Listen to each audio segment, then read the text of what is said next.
Hi there, this is a GCSE PE revision video on the topic of commercialisation, and we're using AQA as our exam board for reference. So one of the first things that you'll have to have an appreciation of is the definition of commercialisation. It is important that you have an understanding that commercialisation is the process of introducing a new product into commerce, and it's typically to ensure that profit is going to be received as a result or a byproduct. Every aspect of sport has now become a commodity that can be bought and sold. So commercialisation has increased dramatically over the last 30 years or so. Sports grounds, competitions, teams, players can all advertise businesses. So it's become big business for companies who want to use sport as a vehicle to further advertise their product. I've put some definitions on the bottom here as well, just to make sure we've got that clarity. We have seen questions in the past where there's a one marker, for example, on define what's meant by the term media. So you need to have that awareness, but more so it's going to ask you about commercialisation and linked to a specific group. So explain the relationship between sports sponsorship and the media. In many ways here we are referring to the golden triangle, but the exam answer is almost certainly going to want to have the specifics of each part, and you wouldn't get credited with a mark just by saying this is the golden triangle in effect. So marks would be things like a sport is sold to businesses as a means of advertising, so advertising would be part of it. The business sponsors to the sport to obtain advertising space to publicise the product as well. So again, similar to the same principle of advertising or sponsorship. The sport is shown in the media, so the media is being used as that vehicle to show the products that we hope therefore will lead to increased sales. The sports spectators will see advertising and consider buying the product. So again, you've got that awareness. A big part of the golden triangle is the awareness, using sport as the vehicle to increase that awareness. Now, looking at the mark scheme here, it does say do not credit golden triangle. So again, you've got to be specific as to explain how, explain that relationship. So sport is sold to businesses, advertisement is available as a result. Sport is shown in the media, which increases awareness, and therefore that awareness leads hopefully to an increase in sales and profit. Now, another key part of the golden triangle is that understanding of how businesses decide which sports or performers to invest in. So a question may ask you, certainly a longer question may reflect upon, the use of this information, is what are the characteristics that the media will expect? How do we make sure that sport is attractive? Now, part of that is the demonstration of skill, strength and physical fitness, but more than that, a lot of sponsors will be drawn to sports that are traditional, that are easy of televising. So sports like American football for England is often seen as an activity that is disengaging to anybody that isn't a very keen American football fan, because the game can last for hours on length. Whereas if you were to sponsor a tennis match or a football game, a netball game, typically there's quite a short time period that game will take place in. I know that's not always the case, but typically it's within a reasonable time scale. The rules are quite simple to understand, and again, American football, unless you're a keen follower, can be quite difficult to understand. So therefore, when companies are thinking about who to sponsor, there's a number of considerations with regards to popularity, whether it's a event that is sensationalized and is exciting, whether it fits into a reasonable timescale, whether we understand the rules, whether we've got personalities that we're aware of, and all of that will play a part with regards to who is sponsored, and if so, how much is given, how much financial reward is given for the privilege of being able to sponsor and advertise. Now, sports like cricket, just for context, have made efforts to try and make their sport more attractive. Now, there's many keen cricketers that love the 5-day format, but if you're not a very keen cricketer, then watching cricket for 5 days, particularly as, there'll be lots of dot balls, there'll be batters that are taking their time and waiting for their moment to start to increase their runs. So therefore, sports or formats like 2020 mean that performers can't bide their time. They've got to start attacking quicker.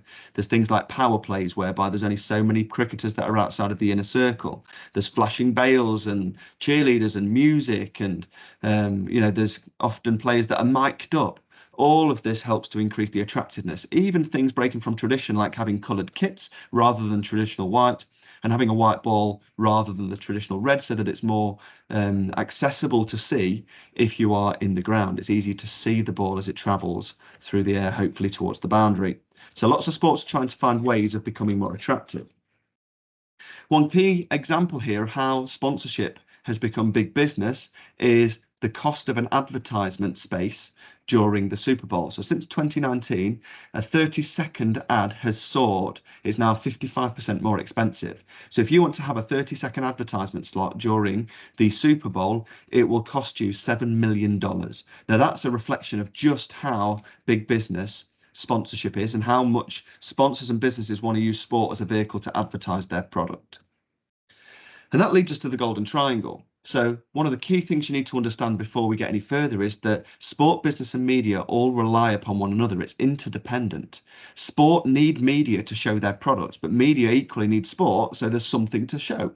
Businesses want to use sport so that there's that positive association between something that's very healthy and attractive, so that then people are more inclined to buy things within their business. But they also need media so that that advertisement that they have kind of put forward with either a performer or the sport is shown on TV, which is the best form of media, or the most attractive and the biggest form of media. So therefore all are interdependent. If we were to focus on media at this point, there's a major impact through television and streaming. Media, particularly TV, is still the biggest form of advertising space. And therefore, if I'm a business wanting to advertise, I'm going to choose the attractive sports. Football is really popular. It's on TV. We know personalities. It's a traditional sport, whereas a sport like table tennis or badminton maybe has less appeal. And therefore, there's the indication of why more finances go towards football as a sport than money going towards table tennis and badminton. It's less popular. There's less people watching it. It's on TV not as often. So therefore, you've got this vicious circle of a minority sport receiving increasingly less funding and support. The media want to increase their marketability, and TV offers an opportunity for sponsorship. So therefore, there's that opportunity to try to sponsor so that you eventually will increase your revenue through your company as well.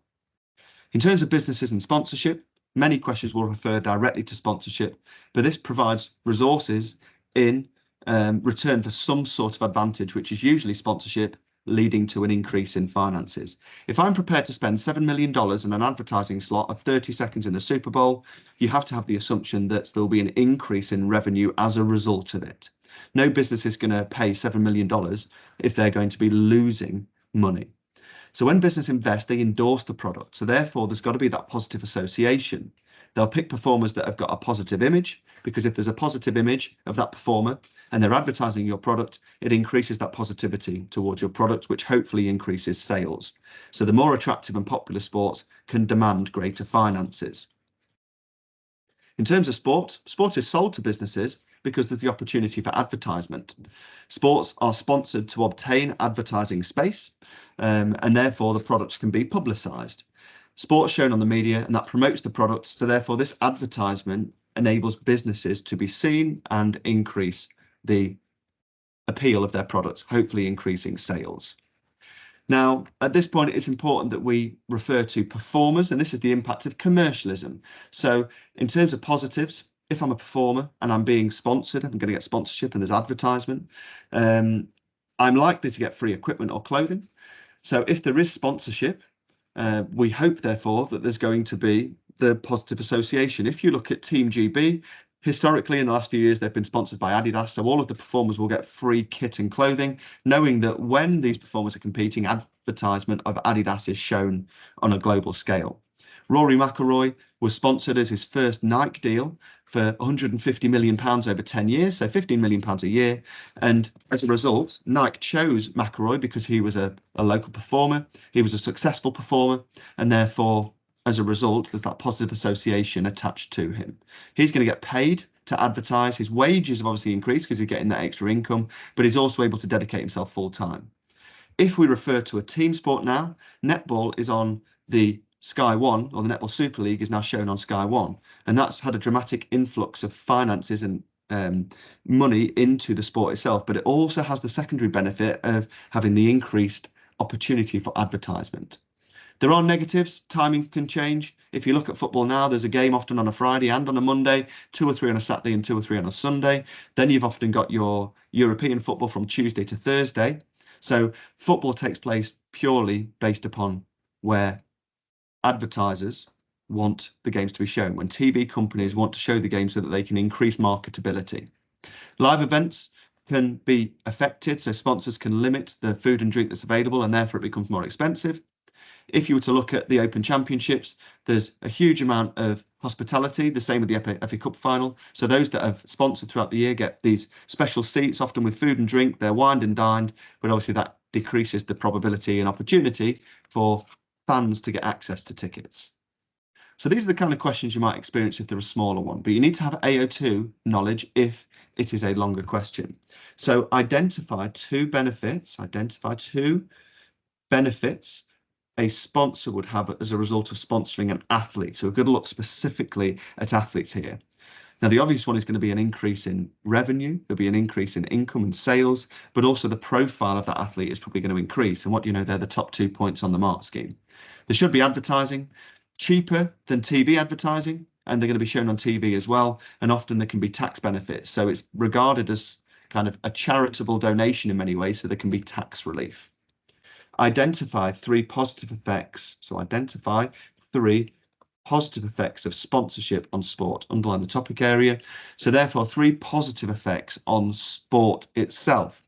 Again, increased income is probable. We might see competitions being held in different places, or more competitions. So things like the Football World Cup has increased with the amount of games that are shown, and then possibly things like it being available to grassroots participation, allows for prize funds to be bigger. So Wimbledon now is 1.2 million for both the singles events of males and females, but also better facilities can be built. So one example would be that Leicester City have recently built a new state-of-the-art £100 million training centre. Identify three negative effects of sponsorship on performers. So we're looking here at performers this time. Sponsorship's our topic area. We're looking at negative. We need three, and we've just got to identify. So increased pressure to perform. Obviously, if you've got this funding from sponsorship, it's only going to be there whilst you're performing at the highest level. There can be disruption to training. I always remember Rebecca Adlington talking about having to talk about her medals in different parts of the country, which is disruptive to her training. And maybe equipment can be not as comfortable or the ones that you're used to, because now you've got to advertise them. Here, this is a question that's got the word discuss. So discuss means that we've got to look at both sides of the argument. We've got 5 marks, so you can imagine a mark scheme is going to allow for 3 marks for the positive and 3 marks for the negative. So we're looking here at sponsorship positively improving performances. So here, there's more money available, you can train more time, your coaching can improve, training can improve, access to equipment can be better, so you can dedicate yourself full time. Negatives, there's pressure to perform, you've got to maintain those deals. Training can be disrupted. We spoke about Rebecca Adlington a minute ago. There can be scrutiny into private lives because now you're under a media spotlight. And if there's more competitions, then that can lead to overtraining. You don't have as much opportunity to rest and recuperate. In terms of a summary, it's really important that you can define the term commercialism. You need to have an awareness of the golden triangle and the different features of it, knowing that they are all interdependent and relate to each other. Be able to provide advantages and disadvantages, especially to performers, but questions may refer to sport or companies and sponsors, and ensure you have examples with regards to AO2, should it be a longer question in particular.